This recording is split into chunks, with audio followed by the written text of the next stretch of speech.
Laura and Max are twins. They live in London with their mum and dad. They always have interesting adventures on holiday. They visit different cities and countries.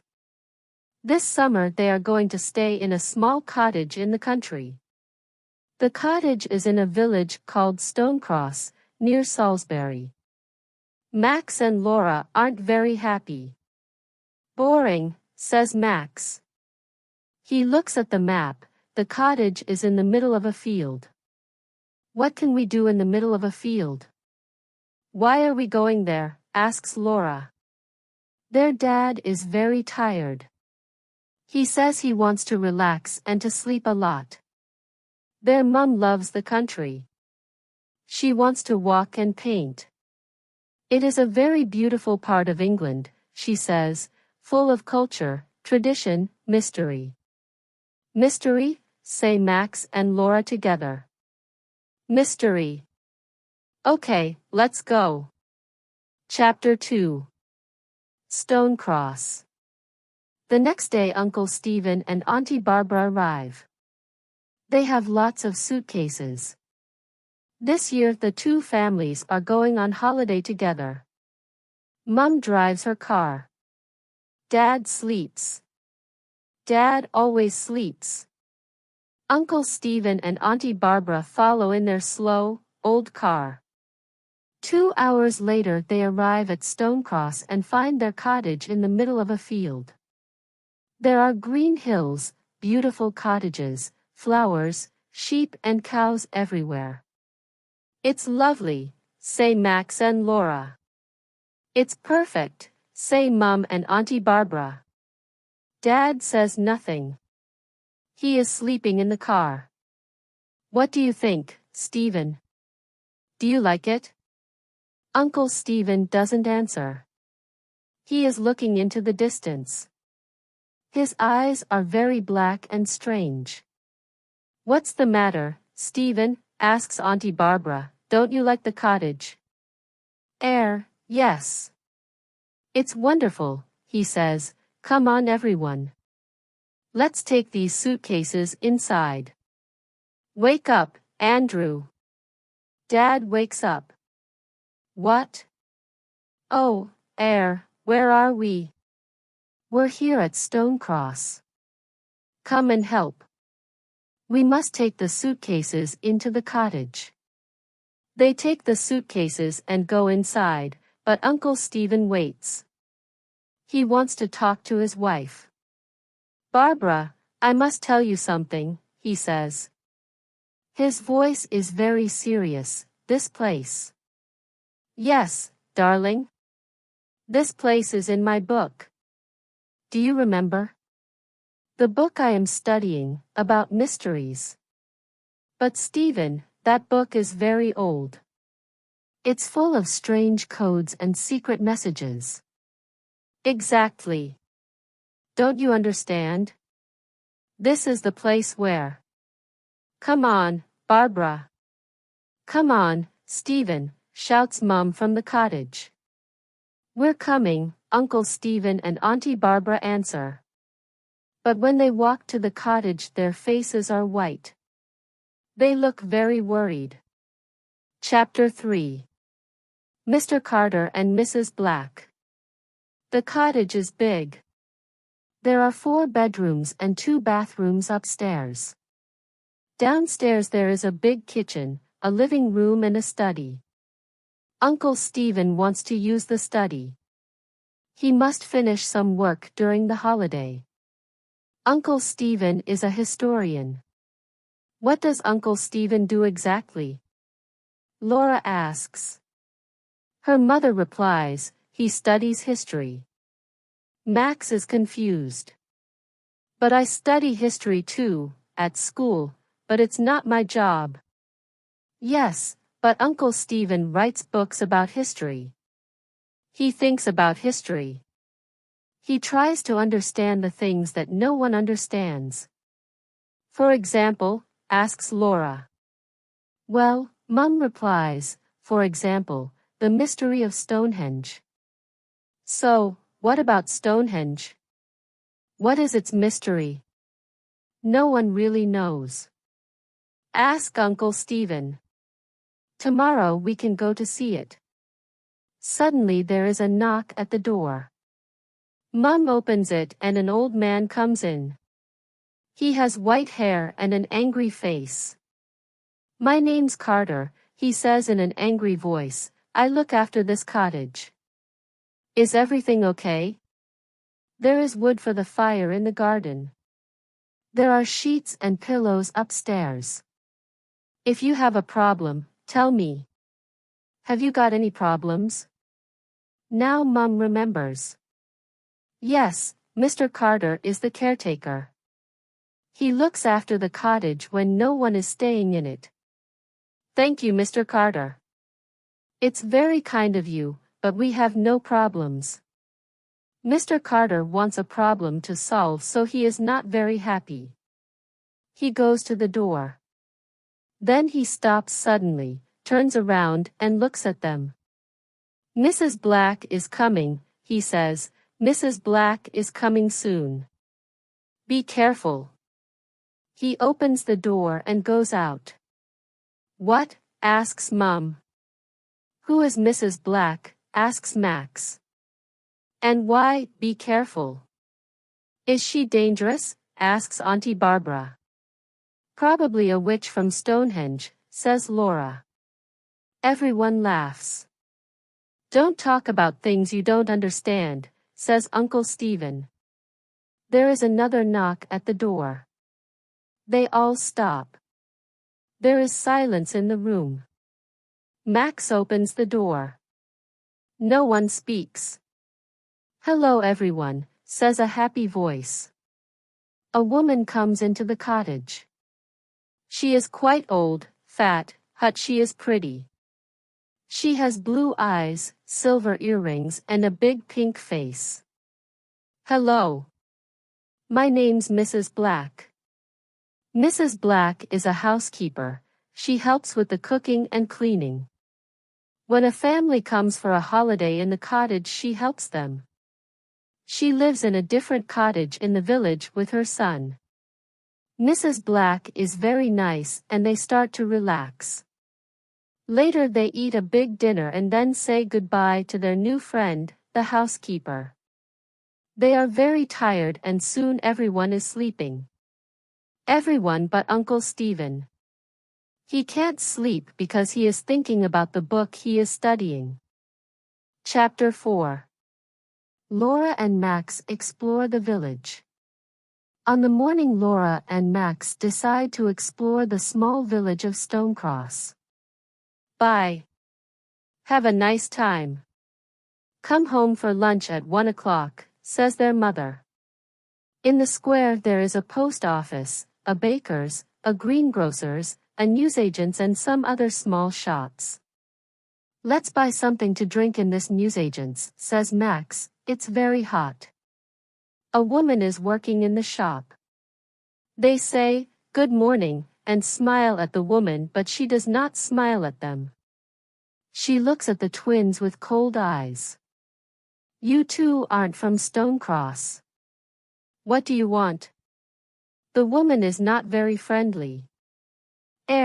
2 cans of Coke please, says Max. 1.60 pounds.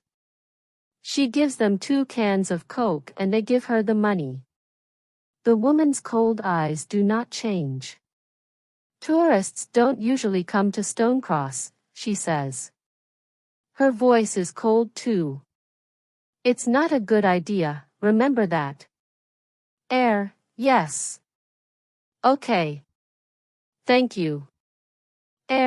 Goodbye, says Laura. They run out of the shop very quickly. In the square the sun is shining. Everything is normal again. Wow, there are some strange people in this village, says Max. They walk along another street and suddenly a man appears. He is not very old. He is wearing a dark suit and a tie with a strange design on it. The twins stop. The man smiles. He says, hello, Two explorers in Stonecross. Are you on holiday? Are you having a nice time? Yes, yes, thank you, replies Laura.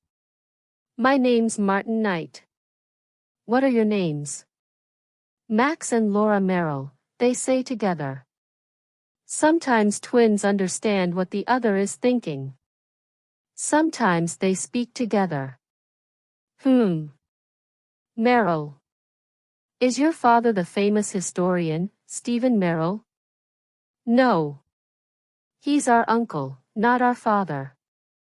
He's on holiday with us in Stonecross. Do you know him? The man doesn't answer Max's question. I see, Stephen Merrill is here in Stonecross. Very interesting. And tell me, what is he studying at the moment? Oh, a really old book about mysteries and secret. Sorry, Mr. Knight, but it's very late. We must go home and have lunch. Laura stops him. Come on, Max, it's time to go.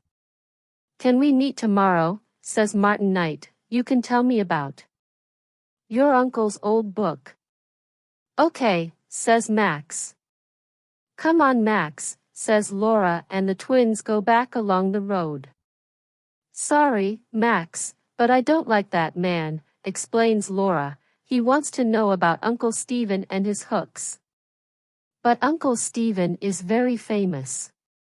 Lots of people want to know about him. I know, but this man is different. I can't explain why. Not everyone is strange in Stonecross. Think of Mrs. Black. She's a nice, normal woman. Yes, you're right. Sorry.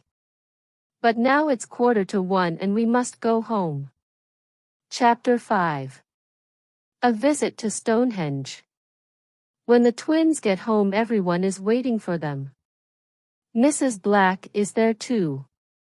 What do you think of our little village? She asks.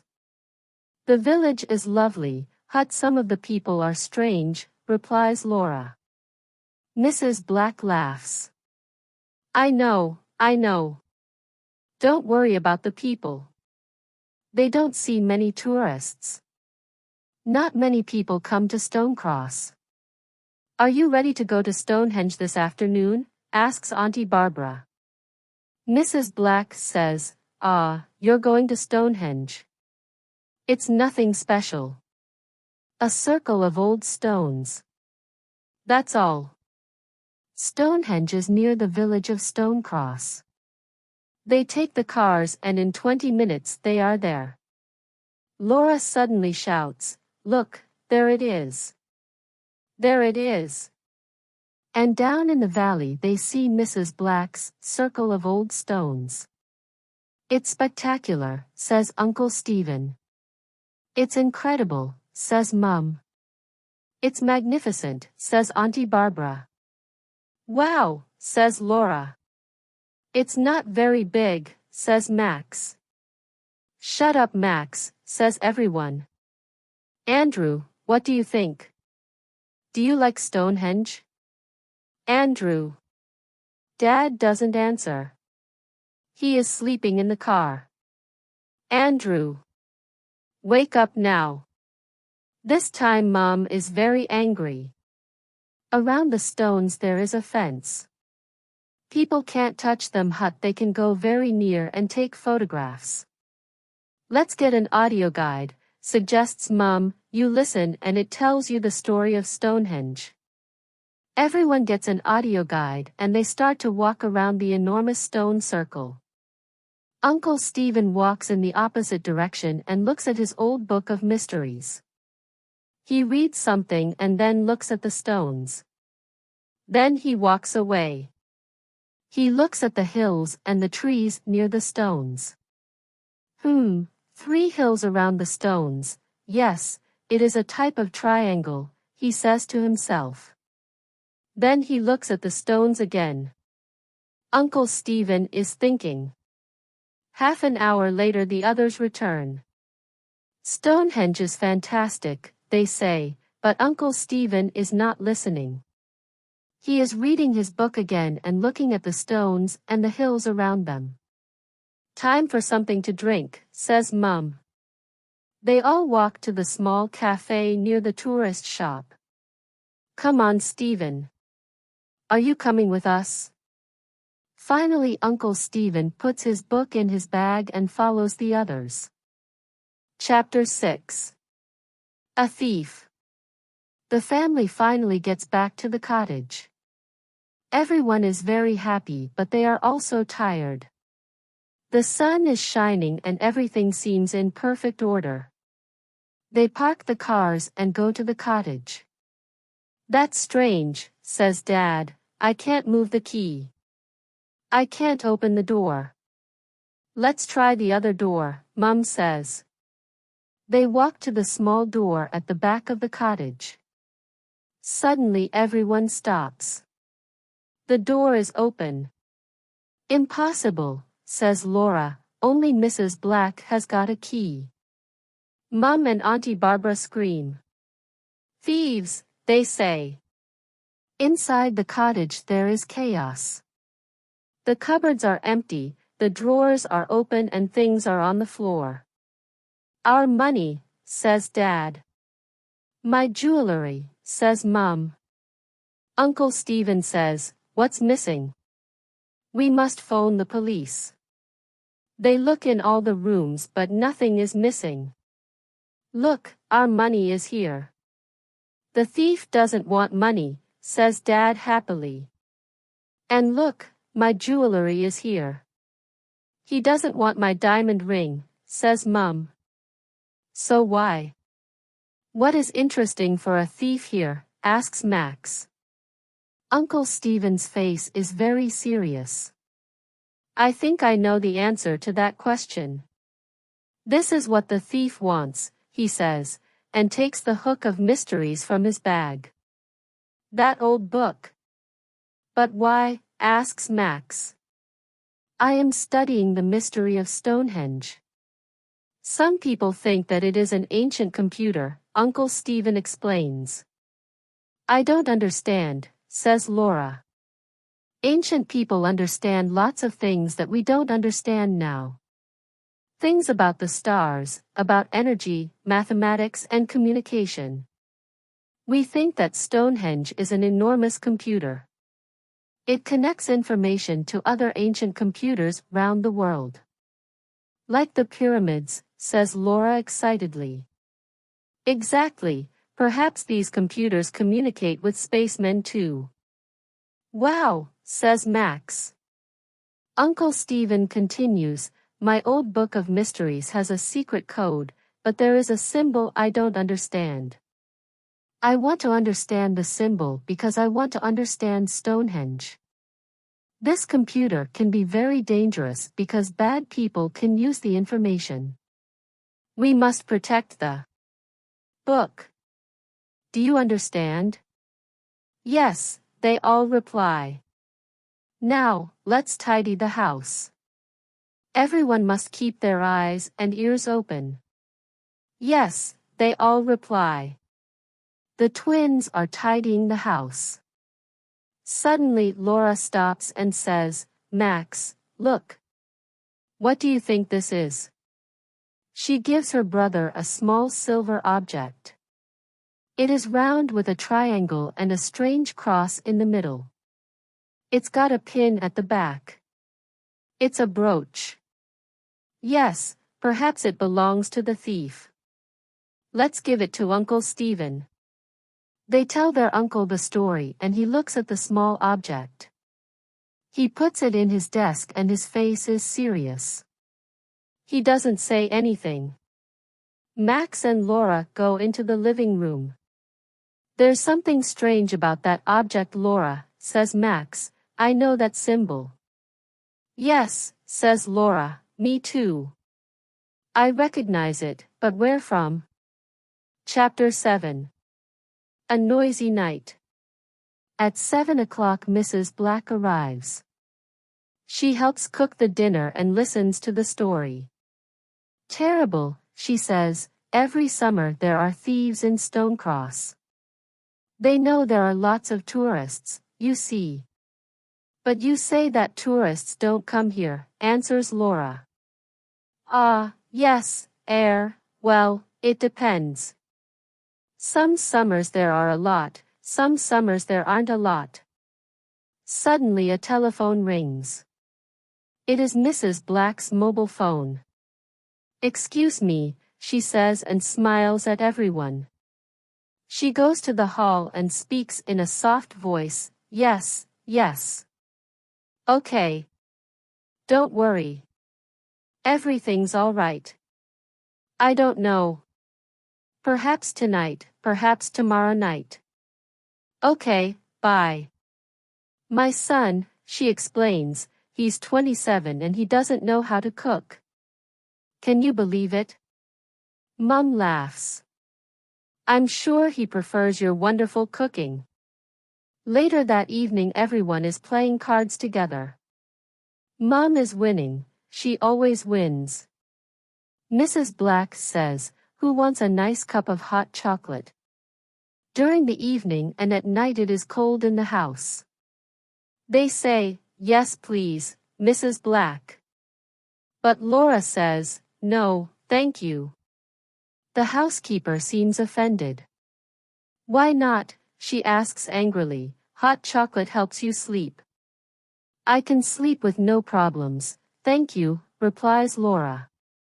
Mrs. Black is not very happy but goes to the kitchen to make hot chocolate for the others. It is creamy, chocolatey, and delicious. This is wonderful, Mrs. Black. What is the special ingredient? Do you have a secret recipe? Asks Mum. It's my grandmother's secret recipe, she says and laughs. She says good night and goes home. Soon, everyone is very sleepy and goes to bed. Only Laura isn't tired. It is the middle of the night. Outside, the sky is full of stars, but there is no moon. Everyone is sleeping. Mum is dreaming and Dad is snoring. Suddenly Laura sits up in her bed. There is a noise. Someone is downstairs. She relaxes. It is probably her father. He sometimes gets up and sleepwalks. But no. She can hear her father. He is snoring in his bedroom. She gets up very quietly. Yes, there is someone. The noise is in the study. She goes downstairs. She is very quiet. When she is outside the study she stops and listens. She hears the sound of paper. I must be brave, she says and pushes the door open quietly. Stop thief, she shouts, but to her surprise she sees Mrs. Black. She is sitting at Uncle Stephen's desk reading his notebooks. Oh. Mrs. Black, it's you, says Laura. Hello Laura. I can't find my car keys. Perhaps they are here. I don't want to disturb everyone. Oh all right, says Laura, but then, she remembers. Mrs. Black hasn't got a car. At that moment Dad and Uncle Stephen arrive. They think there is another thief. Dad smiles and laughs. Phew. It's Mrs. Black. Hello, Mrs. Black, you're working late tonight. Uncle Stephen doesn't laugh. What are you doing in my study, Mrs. Black? He asks. She tells him the story of the car keys. Uncle Stephen replies, tomorrow we can all look for the keys together. Now it's time to sleep. Good night, Mrs. Black. He opens the door and the housekeeper goes out. She doesn't look at Uncle Stephen when she says, good night, everyone. Chapter 8. Now I remember. For 2 or 3 days everything is normal and everyone is happy. Mrs. Black says her son has got the car keys and they aren't lost after all. Laura looks at Mrs. Black but decides not to say anything. On Wednesday afternoon, Mum and Dad go walking. Dad wants to sleep. Mum says, "No, Andrew. You can't sleep all holiday." "All right," he replies, but he is not very happy. "What about you, Stephen? Come with us." "No, thank you. I must work." Auntie Barbara laughs and says to Mum, "Sarah, your husband sleeps all the time and my husband works all the time." "Don't laugh, Barbara," replies Uncle Stephen, "my work is very important." Everyone laughs. Sometimes Uncle Stephen is very funny. HMPF. "Today I want to work a lot. Please don't disturb me," he says and goes to the study. "Can I come with you too?" asks Auntie Barbara. "Of course," they reply. They all put on their walking boots and say goodbye to the twins. Max and Laura decide to explore a different part of the village. In the village there is a small hill. It is a strange shape and on the top there is a stone cross. The village probably has the name Stone Cross because there is a stone cross on the hill, says Laura. "Very clever, Sherlock," says her brother. They look up to the cross on the hill. Two people are talking near it. The sun is behind them and the twins can't see very well. "Who are those two people?" they ask together. "Mrs. Black and Martin Knight." "Let's go and listen," says Max. "No, Max," says Laura, "we mustn't listen to." Suddenly she stops. Her face is white. "Max, now I remember." Max's face is white too. He remembers the same thing. "I know, me too. The symbol. Yes. I know where it comes from. Yes, Mrs. Black's earrings. It's the same symbol." "What?" "I remember it from Martin Knight's tie." "What?" This means Mrs. Black and Martin Knight know the thief. Perhaps one of them is the thief. Do you remember Mrs. Black reading Uncle Stephen's notebook? Do you remember Martin Knight's questions? What can we do? "Come on, Laura, follow me," says Max. They start to go up the hill but Mrs. Black and Martin Knight aren't there. "We're too late." "Where are they now?" says Laura. "I don't know," answers Max. "Come on. Let's go home and tell Uncle Stephen what we know."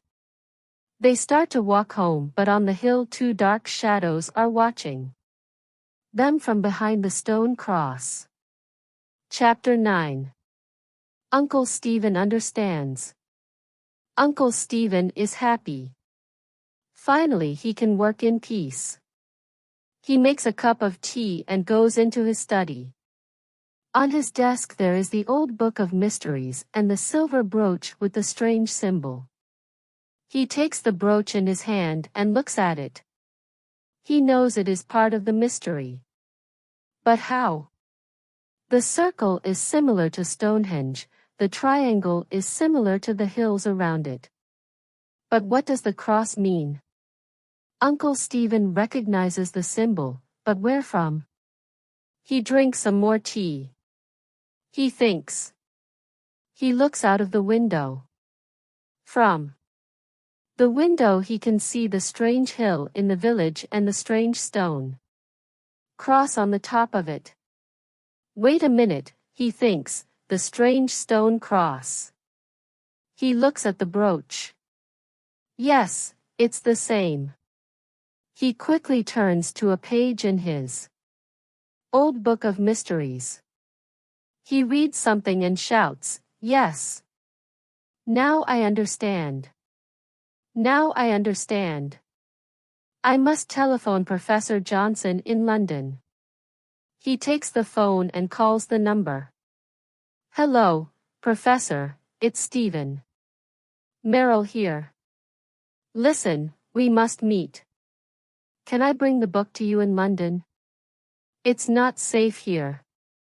There's a train at 5 o'clock this evening. It gets to London at 7 o'clock. Yes. See you at the station. Goodbye, and thank you. He puts the phone down and picks up his cup of tea. I'm sure that tea's cold now, says a cold voice behind him. He turns quickly and sees the shadow of Mrs. Black in the door. What are you doing here? He asks angrily. You don't work today. What do you want? Mrs. Black's earrings shine in the sun. You know what I want, Meryl, she says. Give me that book. Chapter 10. A doctor's visit. Max and Laura play near a river for some time. Later go back to the cottage. Everything is quiet. They don't have a key, so they knock on the door. Nobody answers. They knock again and Mrs. Black answers the door. She is wearing an apron and she has a rolling pin in her hand. She says, "Hello, children. I'm making a delicious chocolate cake for lunch. Your Uncle Stephen doesn't feel very well. Your parents aren't here, and I want to help." What do you mean? Uncle Stephen's fine, says Max. He has a headache and a temperature, Mrs. Black replies. He works too hard. This is very strange. Uncle Stephen is never ill. Max and Laura don't believe the housekeeper. I want to talk to my uncle, says Laura. Me too, says Max. Mrs. Black is a big woman. She stands in the door and the twins can't pass. It's not a good idea, she tells them. Your uncle is upstairs. He's resting. I want to see my uncle. Now, repeats Laura. You can't see him. There is a doctor with him now, Mrs. Black shouts. Laura pushes the woman and she falls to the floor. Max runs past her too. They go to the study hut. Their uncle is not there. They run upstairs. Uncle Stephen. Are you all right? Shouts Laura, but there is no answer. Max opens the bedroom door. Uncle Stephen is lying on the bed. He cannot move his arms or legs because there is a rope around them. There is a big hump on his head and his eyes are closed. Is he dead? Asks Laura in a frightened voice. No, he's sleeping, Max replies. Look, he's breathing. Yes, he's sleeping, says a familiar voice. They look up and see a man in the room. Martin Knight, they say together. Oh yes, he laughs, your uncle is sleeping. Now we can take his book and discover the secret of the stones. Now no one can stop us, especially two stupid children. At that moment Mrs. Black arrives. I see you know my son, she says. She is holding the rolling pin. Suddenly Max understands what she wants to do. Quick, Laura. He pushes his sister to the floor. The rolling pin misses Laura's head. Max jumps up. He tries to take the rolling pin from Mrs. Black. Laura gets up and starts to run away. Martin Knight tries to stop her, but she is very fast. Suddenly outside they hear the sound of a siren. It is a police car. Quick, the police, shouts Martin. He and Mrs. Black run. When they arrive at the door there are two policemen waiting for them. They put handcuffs on the two criminals and push them into the police van. Laura telephones for an ambulance for Uncle Stephen. Max speaks to the policeman. Thank you, he says, but I don't understand. Why? He stops. Under a tree in the garden he sees an old man. Mr. Carter. Mr. Carter comes and talks to Max. Remember, Hoy, you must tell me your problems, he says. I know these people, I know this place. I know when there's a problem. Thank you, says Max. You're welcome. The old man smiles. Now, how about a nice cup of tea? Chapter 11. The Secret of the Stones. The next day everyone is at the hospital. Uncle Stephen is in bed. The doctor says that there is only one problem, the big bump on Uncle Stephen's head. Uncle Stephen opens his eyes. Hello, Barbara, what day is it? It's Thursday, darling. Oh, hello, Andrew, hello everyone. What are you doing here? Don't you have school today, children? It's the summer holiday, Laura replies. We're in Stonecross, remember, says Max. Stonecross? Holiday? No, I don't remember. We're in London. I think. Uncle Stephen doesn't remember. He doesn't remember about the holiday, about Mrs. Black and Martin Knight and, most important of all, he doesn't remember about the secret of the stones. You remember the symbol, the brooch, the old book of mysteries, they ask him. He smiles and says, no. Sorry. A policeman arrives. He tells them that the two criminals, Martin Smith and his mother, Dorothy Smith, are part of a secret organization. The name of the organization is the Black Knights, he says. They want to find the secret of Stonehenge and use the secret to become rich and powerful. Mr. Merrill is the only person who knows the secret, Anne. But I don't know the secret, says Uncle Stephen. I'm sorry everyone, but I can't remember. Perhaps it's the best thing, says Auntie Barbara. The stones can keep their 5,000-year-old secret. It's not right to take it from them now. Everyone agrees. Perhaps we can find another secret next holiday, say Max and Laura together. Perhaps next holiday I can stay in London, says Uncle Stephen. He rubs the bump on his head. Poor Uncle Stephen. Everybody laughs. No more adventures this summer, says Max, but perhaps at Christmas, says Laura. Who knows? Thank you for joining me on this fascinating journey through The Secret of the Stones.